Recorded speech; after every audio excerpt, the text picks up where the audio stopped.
राजस्व एवं विपर्यय परिचालना विभाग ओडिशार समस्त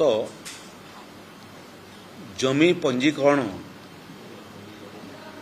एवं दलिल रेजिस्ट्रेशन पई थिबा कार्यालय मानकु स्मार्ट सर्विलेंस सिस्टम माध्यम रे ऑफिस रो गतिविधि आईजीआर दफ्तर रे अधिकारी मानक द्वारा प्रत्येक कार्य दिवस रे तदारक करा जाई थाए। तदारक लक्ष्य हला जे डीएसआर ऑफिस सबू दुर्नीति मुक्त हबो एवं डीएसआर ऑफिस सबू मध्यस्थी मुक्त हबो। आजिकाली आउ रजिस्ट्रेशन ऑफिस को बारंबार जीवापाई जो माने हिताधिकारी तांको पड़ू नहीं ऑनलाइन माध्यम रे स्लॉट बुकिंग ठारू आरंभ करी रजिस्ट्रेशन पर्यंत अल्प समय भितरे किमिति लोक हैरान हरकत न होइकरी तांकर कार्य समापन पड़िवे एवं ये कार्य कला बेलू को बहुत समय मध्यस्थी जो माने आसुतिले से माने गुटे सिंह भाग पैसा मध्य लोकंठ ठकी नौतले ताकू बंद करिवार उद्देश्य एवं ये ऑफिस माने मध्य दुर्नीति प्रवण ऑफिस माने सेतिरे दुर्नीति किमिति समाप्त करिवु से क्रम रे आज आमे समीक्षा करथुलु जे एटा केते कार्यक्षम होईची एवं ताको आहुरी किमिति कार्यक्षम करा जाई पारिबो एवं ये व्यवस्था को केवल रजिस्ट्रेशन ऑफिस भितर सीमाबद्ध न रखिक राजस्व ऑफिस मान को मध्य किमिति व्यवहार करिवु गोटे तहसील ऑफिस रे मध्य किमिति स्मार्ट सर्विलेंस सिस्टम रो व्यवस्था ही पारिबो। जो माने ऑफिस रे आसुचंती से माने तांकर कार्य कला समय रे आमे किमिति एठु थाइकरी तदारक करि पारिबु। तहसीलदार एवं एडिशनल तहसीलदार माने जो माने क्वासी जुडिशियल प्रोसीडिंग रो काम करूचंती जथा म्यूटेशन केस करचंती तार हियरिंग मध्य आमे एठु थाइकरी देखि पारिबे ठीक ठाक चली छी ना नहीं। जो माने फील्ड को जाउछंती आरआई अमीन ठारू आरंभ करी एडिशनल तहसीलदार पर्यंत फील्ड को गला समय रे मध्य तांको किमिति आमे ट्रैकिंग करि पारिबु ये समस्त विषय को आउ गोटे सोपान आकु नबा पई आज राजस्व एवं विपर्यय परिचालना विभाग रो बैठक हेतला जो थरे विभाग रो एडिशनल चीफ सेक्रेटरी मध्य उपस्थित थिले आईजीआर मध्य उपस्थित थिले ओकाकर मध्य अधिकारी माने उपस्थित थिले जो एजेंसी एटा इंस्टॉलेशन करछि से मध्य उपस्थित थिले एवं राजस्व विभाग रो पदस्थ अधिकारी माने उपस्थित थिले। आम गोटे छोटकाटिया कमिटी कर देइछु जो कमिटी या बाबद रे व्यापक अध्ययन करिवो एवं लक्ष्य रहिवो संपूर्ण भाव में राजस्व विभाग किमिति दुर्नीति मुक्त हेबो दुर्नीति रे लिप्त थिबा लोक माने किमिति चिन्हट हेबे एवं दंडित हेबे एवं राज्य सरकार आउ लोकंको भितरे सेवा प्रदान पई कोनोसी मध्यस्थीर आवश्यकता पड़िबो नहीं। ए बाबद रे जो माने बारंबार राजस्व ऑफिस को बिना काम रे आसुचंती तांको मध्य किमिति चिन्हट करिवु ई स्मार्ट सर्विलेंस माध्यम रे एवं तांको राजस्व विभाग रो परिसर भितरे आसीबा पई किमिति आईन को व्यवहार करी बारण करा जाई पारिबो एवं आवश्यक पड़ले अभियोग आसिले सेमान को दंडित करा जाई पारिबो। ये सामग्रिक विषय रे व्यापक आलोचना हिची तार एसओपी प्रस्तुत हबो एवं याकू आगामी दिन रे उपस्थान ठारू आरंभ करी कार्यदक्षता पर्यंत स्मार्ट सर्विलेंस सिस्टम माध्यम रे आमे तदारक करिवो से बाबद रे आज आलोचना हिची आकू तार एसओपी बाहरिबो एवं राजस्व विभाग रे समस्त दफ्तर रे स्मार्ट सर्विलेंस सिस्टम इंट्रोड्यूस करा जिवो।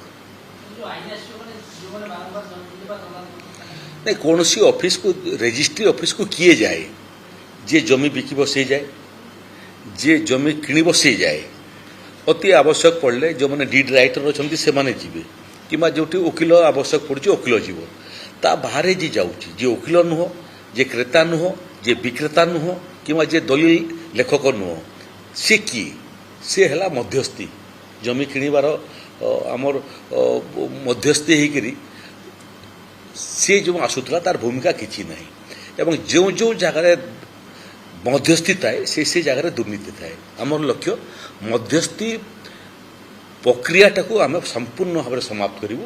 ସରକାର ଲୋକଙ୍କର ସରକାର, ଲୋକଙ୍କ ପାଖକୁ ସରକାର ଯିବ, ସରକାର ପାଖକୁ ଲୋକ ଆସିବେ, ନୋ ମଧ୍ୟସ୍ଥି। ଏଇଟା ହେଉଛି ଲକ୍ଷ୍ୟ।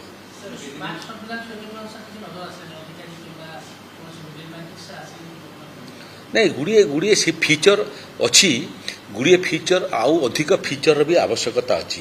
ଏବେ ଯେଉଁମାନେ ବାରମ୍ବାର ଆସୁଛନ୍ତି ସେମାନଙ୍କର ଛବି ଆମ ପାଖରେ ଗଚ୍ଛିତ ହେଉଛି, କିନ୍ତୁ ଯେଉଁମାନେ ଆସୁଛନ୍ତି ସେମାନଙ୍କୁ କେବଳ ଚିହ୍ନଟ ନୁହଁ, ଯେଉଁମାନେ ଦପ୍ତରରେ କାମ କରୁଛନ୍ତି ଅଧିକାରୀ ସେମାନେ ମଧ୍ୟ କେତେ ସମୟ ଅଫିସରେ ରହୁଛନ୍ତି, କେତେ ସମୟ ଅଫିସ ବାହାରେ ରହୁଛନ୍ତି। ଯଦି ସେମାନେ ଅଫିସରେ କମ୍ ସମୟ ରହୁଥିବେ କେମିତି ସେମାନଙ୍କର ସେ ଦିନର ଦରମା ବନ୍ଦ ହୋଇପାରିବ।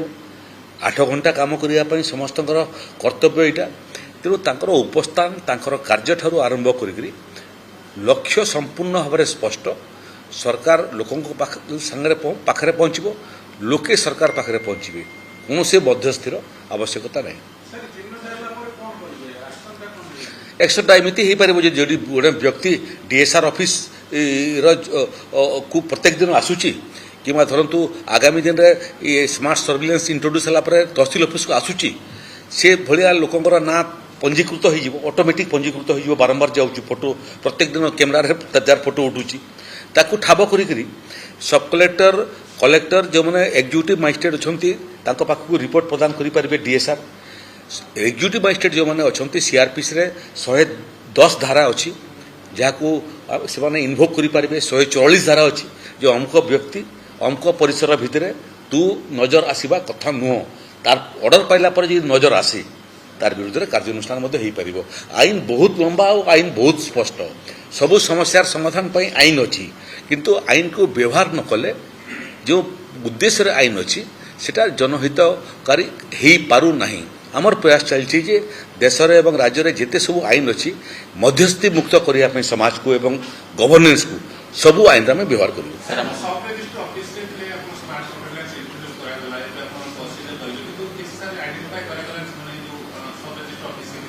କରାହେଇଛି, ଗୁଡ଼ିଏ କରାହେଇଛି, ଗୁଡ଼ିଏ ଏଭଳିଆ ବ୍ୟକ୍ତିଙ୍କୁ ଆସିବା ପାଇଁ ବାରଣ ମଧ୍ୟ କରାହେଇଛି ଏବଂ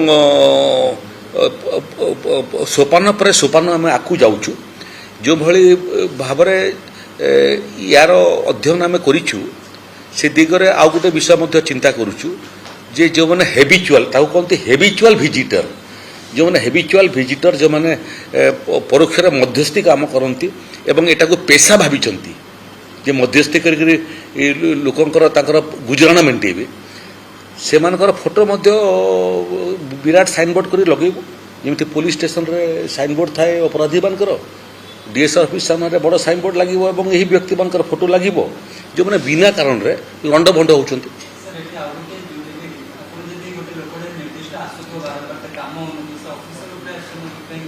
ନାଇଁ, ଏଠି ଯେଉଁ ସର୍ଭିଲାନ୍ସ ସିଷ୍ଟମ୍ ଅଛି ଆମେ ତାକୁ ନିରୀକ୍ଷଣ ବି କରୁଛୁ। ଆମ ଅଧିକାରୀମାନେ ବି ସର୍ବେକ୍ଷଣ ରହିବେ। ଆମର ଅଧିକାରୀମାନେ ବି ଏଇଟା ଡିଷ୍ଟ୍ରିକ୍ଟ ରେଜିଷ୍ଟ୍ରେସନ ଅଫିସର ADM ମାନେ ମଧ୍ୟ ସର୍ଭିଲାନ୍ସରେ ଅଛନ୍ତି। ଅଡିଓ ସିଷ୍ଟମ୍ ମଧ୍ୟ ଅଛି, ଯେଉଁ ସିଷ୍ଟମ୍ରେ ଆମେ କୌଣସି ତ୍ରୁଟି ଦେଖିଲେ ଅଧିକାରୀକୁ ଫୋନ୍ କରି ଜଣାଇ ପାରୁଛୁ। ଭିଡ଼ିଓ ସିଷ୍ଟମ୍ ମଧ୍ୟ ଅଛି, ଦରକାର ପଡ଼ିଲେ ଭିଡ଼ିଓ କନଫରେନ୍ସିଂ ମଧ୍ୟ IGR ଅଫିସରୁ ଅଧିକାରୀମାନେ ତଳେ କାମ କରୁଥିବା ଅଧିକାରୀ ସାଙ୍ଗରେ ମଧ୍ୟ ଭିଡ଼ିଓ କନଫରେନ୍ସିଂ ମଧ୍ୟ କଥା ଲାଗିପାରିବେ। ସେ ପ୍ରକ୍ରିୟା ଭିତରେ ବହୁତ ସମୟରେ ମୁଁ ନିଜେ ଯାଇକରି ମଧ୍ୟ ବହୁତ ସମୟରେ IGR ଅଫିସରେ ବସିକରି ଏଭଳିଆ ତଦାରଖ ମଧ୍ୟ କରିଛି, କଥାବାର୍ତ୍ତା ମଧ୍ୟ କରିଛି। ସେଥିରେ ଯେଉଁଟା ଭୁଲ ତ୍ରୁଟି ହେଉଛି ସେମାନଙ୍କର ଭୁଲ ତ୍ରୁଟି ଠାରୁ ଆରମ୍ଭ କରି କେତେ ସମୟ ଅଫିସରେ ରହୁଛନ୍ତି ତାର ମଧ୍ୟ ରିପୋର୍ଟ ଆମ ପାଖକୁ ଆସିବାର ପ୍ରକ୍ରିୟା ଆରମ୍ଭ ହେଲାଣି। ଏବଂ ଯେଉଁମାନେ କମ୍ ସମୟ ଆସୁଛନ୍ତି ଏବଂ ବାରମ୍ବାର ଯାଉଛନ୍ତି, କିଏ ଯିବ ବାରମ୍ବାର? ଜଣେ ଦରକାର ଭିତରେ ଶୌଚାଳୟ ଅଛି, ତେଣୁ ଶୌଚ କରିବା ପାଇଁ ବାହାରକୁ ଯିବାର ଦରକାର ନାହିଁ। ଅତି ଆବଶ୍ୟକ ପଡ଼ିଲେ କେଉଁଠି ଯଦି ଲଞ୍ଚ ସମୟରେ ଯାଇପାରିବେ, କିନ୍ତୁ ଯେ ବାରମ୍ବାର ଭିତରୁ ଯାଉଛି ସେ ମଧ୍ୟ ସ୍ୱାଭାବିକ ଭାବରେ ସନ୍ଦେହର ଘେର ଭିତରେ ଆସିବ। ଯେ ବାହାରୁ ଲୋକ ଆସିଲେ ସନ୍ଦେହ ଘେରରେ ବିନା କାମରେ, ଭିତରୁ ବାହାରକୁ ଲୋକ ଗଲେ ସନ୍ଦେହ ଘେରରେ ବିନା କାରଣରେ।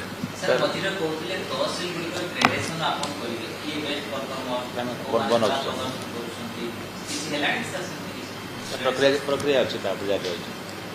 जिलार भी रेवेन्यू सर्विसेस ग्रेडेसन हम तहसिल मानकर मध्य ग्रेडेसन हम प्रत्येक मासरे तद्वारा कौन हो जो मैंने भल काम कर आहरी प्रेरित हे आहरी भल काम करने जो मानकर काम संतोषजनक नुह से चेष्टा करेंगे आसंता परवर्ती मास तांकर कामर उन्नति आनिया सर हमर जो सब रजिस्ट्रार ऑफिस रे ओएस के वारे सब सर मजिस्ट्रेट ही नथबे तो कोना घोषणा करबे सेटा आउ गोटे दिग जो मैंने डीएसआर अच्छा सबू तहसीलदार माने एग्जीक्यूटिव मजिस्ट्रेट सब कलेक्टर माने एग्जीक्यूटिव मजिस्ट्रेट आपणकर तदूर्ध अधिकारी माने समस्त एग्जीक्यूटिव मजिस्ट्रेट किंतु जो मैंने डीएसआर माने अछंती केवल डीएसआर से माने एग्जीक्यूटिव मजिस्ट्रेट नुहंती बहुत समय तांकर जो काम से काम करिवा पई हेले तांको आहरी जदि आम एग्जीक्यूटिव मजिस्ट्रेट भाव में एम्पावर्ड करि पारिबु बोले तांकर कामटा मध्य आहरी सहज हो पार एवं मध्यस्थी विरुद्ध में कार्यानुष्ठान ग्रहण करने